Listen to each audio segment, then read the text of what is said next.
Today we're going to take four notes, E, G, D and A, and take them through 9 rhythms. The first one, we're just going to do good old straight eighths.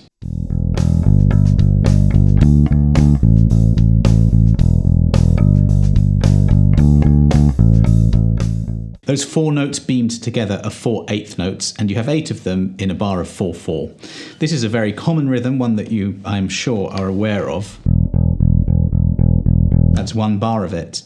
And it's used a lot in rock and pop, and we have 3 E's, anticipating the G a bit, and then D to A.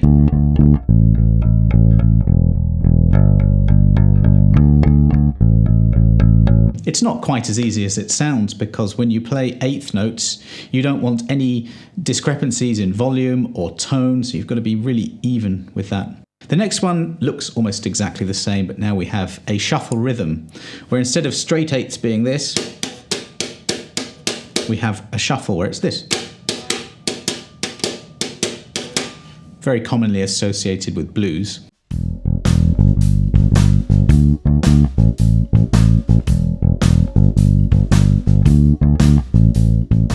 It has a completely different feel to the straight eighths. Now you and I are both going to get bored of just playing 4 notes, so as we go along I'm going to add some intricacies into the bass lines and show you how to do that. Next we have another very common rhythm that you find in bass lines, where you have a dotted quarter note and then you have an eighth note, just in case you don't really understand rhythms, especially how they are notated.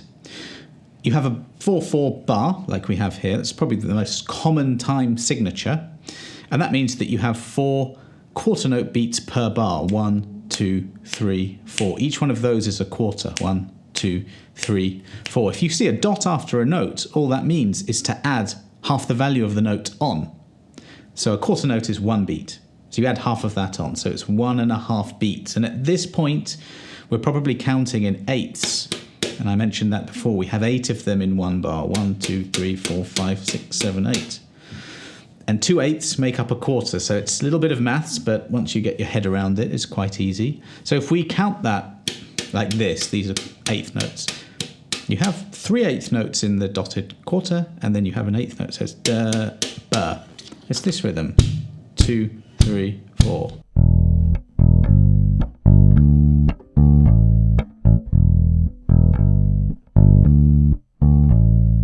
It's easier to hear with the drum beat. I'll use the first one again.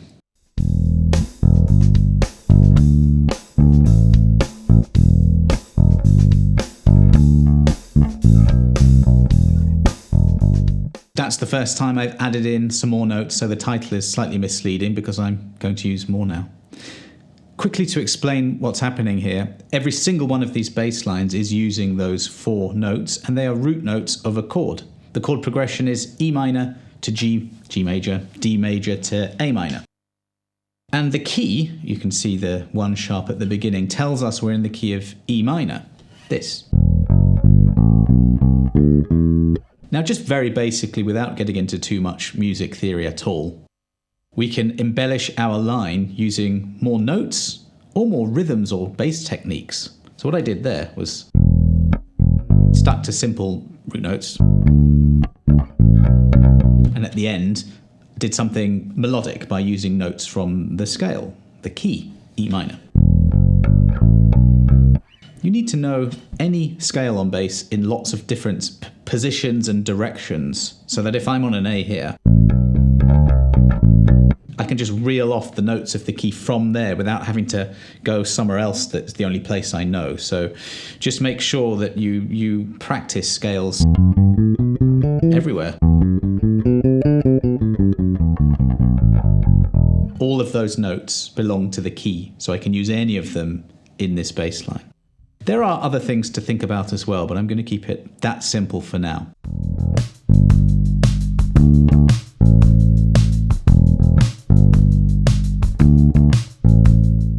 That's 12/8. You only really need to think of Stevie Wonder and songs like Master Blaster to know what that is. But it's another one where you have 4 beats in a bar. 1, 2, 3, 4. But instead of the beats being subdivided into 2 eighths, as they are in 4/4, now they're subdivided into 3 eighths.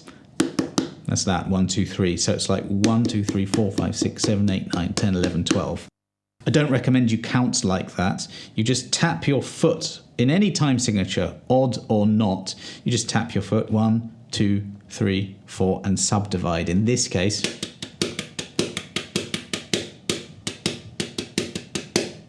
drums really help us. Let's listen to the drum beat. Yeah, can you hear the hi-hat? That's really the subdivision you're aiming to hear. If I play along to this and add some fills in or break away from just 4 notes.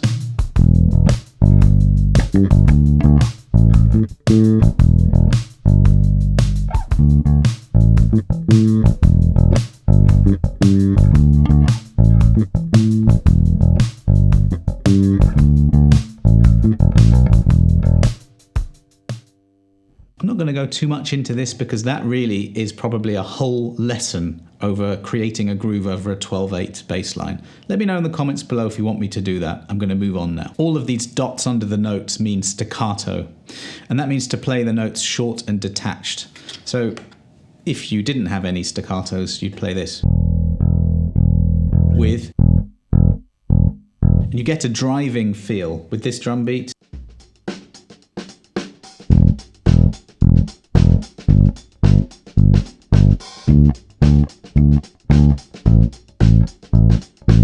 Think Bernard Edwards or disco or pop, funky kind of styles there.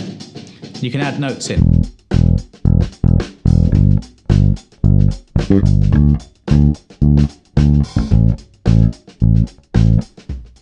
Also trying to push it a little bit there. That sort of felt right to me to do that. Stick to the written example first.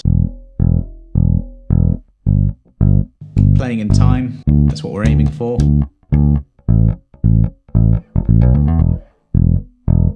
I will show you that.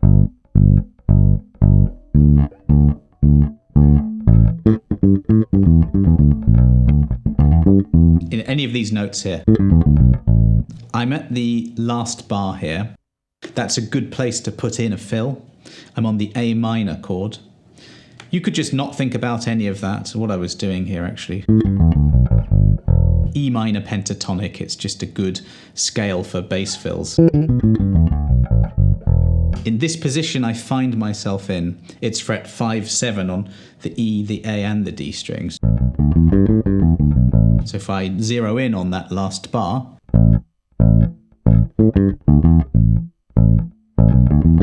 any of those notes in any order will work really well. Other thing you can do, you have an A minor chord, so an A minor arpeggio, A minor 7 arpeggio, any of the notes from the key as I mentioned. So if I find myself here, any of those notes belong to the key, so any of them can work.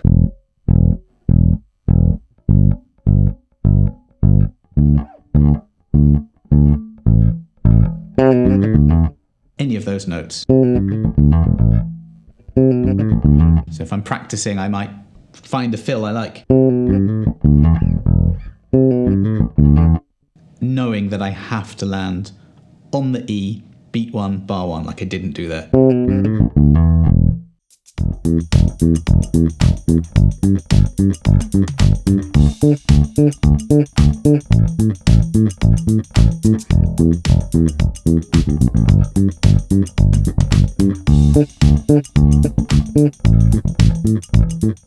There we have a disco feel, which means octaves, the same pattern all the way through. Your root note, and you just go 2 frets higher on the same string and drop 2 strings, and you find your octave pattern. E's. Little tricky to play an open E to a fretted E and mute and stop the E. You can use fingers of your fretting hand or fingers of your plucking hand, but be sure to stop the note, otherwise you'll get this. And note length is really important. If I go to the G, do long, short, short, long, or just even, which is probably what we want in this case.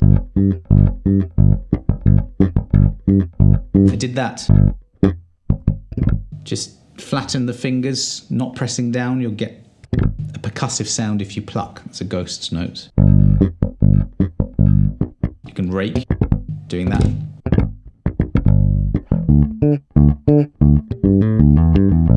Remember those notes, all the 5th, 7th frets of E, A and D. So if I'm on the 3rd bar, the D, you can use those notes to link up to the A minor. That would be quite nice.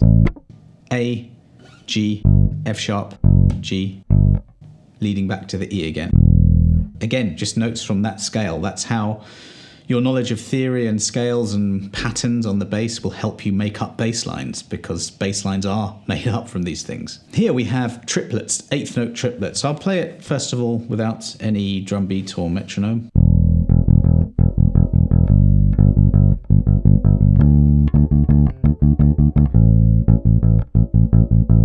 At first, if you've never seen those, they can seem confusing and slightly odd. You have 3 notes connected together with a bracket and a 3 above. That's what tells us it's triplets. And if you look carefully, there are loads of them, way more than you might expect to see in a bar where you're supposed to have only 8 8th notes in a bar. But what triplets are is just that you have 3 notes that are played in the space of 1 beat. So these are the beats, and some people count like this: 1 triplet, 2 triplet, 3 triplet. But I just, think da da da da da da. And you just need to get used to that rhythm. So if you see 3 E's bracketed, 1, 2, 3, 4. Those are triplets. That's actually our basic building block of our swing and our shuffle as well. You connect the first 2 of those together. Then we have a triplet, but the first one is that funny symbol, there's a rest. So instead of playing, you don't play the first one. But you anticipate it, you count, you subdivide the beat. Here it is with the metronome. I don't really have a suitable drum beat and I'm in a rush, so this is what I chose. 2, 3, 4.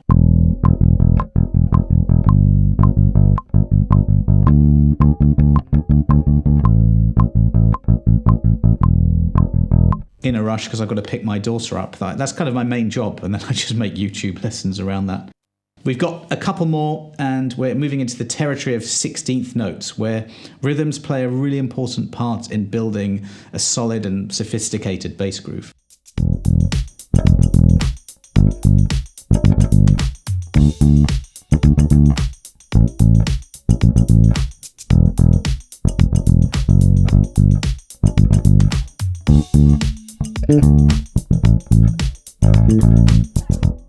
I got a bit Bernard Edwards at the end. That's what he used to do a lot. A little slide into an octave. So, yeah, we have 8th notes and we have 16th notes. I have a lesson on 16th notes, probably link to it so you can have a little look a bit further into that. But now we have beats subdivided into 4. And if you have 4 in 4 beats, that's 16th notes. Some people find it helpful to count 1 E and a 2 E and a 3 E and a 4 E and my method is just to feel it. So you're nodding your head, tapping your foot, whatever works for you, and every time you're doing that, 4 16th notes are going past, and you're just feeling that. It's like breathing, except obviously breathing is just so automatic. You want to learn subdividing and counting to the point where you're feeling and hearing 16th notes in your head, like breathing.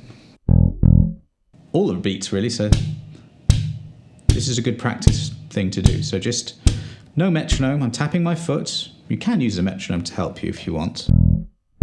These are quarters, these are 8ths, 16ths.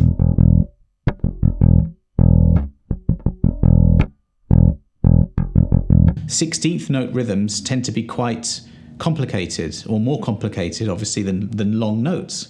So many styles incorporate those to add excitement. You absolutely have to know how to do that. Let me play it one more time so you can know how to do it.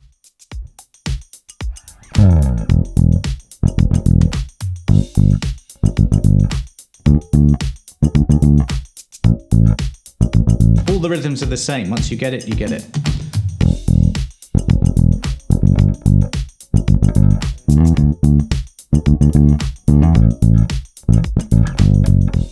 And that was just using notes from the scale just to link up the chords a little bit. Let's finish with this 16th note rhythm where we have a little bit more space.